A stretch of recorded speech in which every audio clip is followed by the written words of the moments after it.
Il s'agissait d'un guet-apens. Samedi, dans un parc de Mourmelon-le-Grand, une jeune fille de 17 ans attire Kevin à l'aide d'un complice. C'est ce dernier qui lui aurait porté une vingtaine de coups de couteau.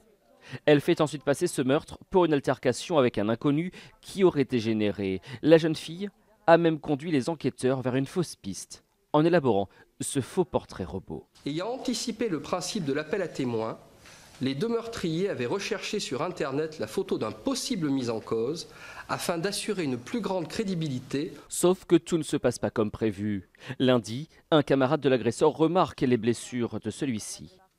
L'enquête s'accélère. Et la gendarmerie va aller perquisitionner chez lui et découvrir des éléments qui vont faire que, assez rapidement, on sait que c'est lui. D'après ses premières déclarations, le meurtrier aurait voulu aider son amie à se débarrasser de Kevin, qu'elle décrit comme, je cite, son presque petit ami, mais dont elle se plaignait du harcèlement.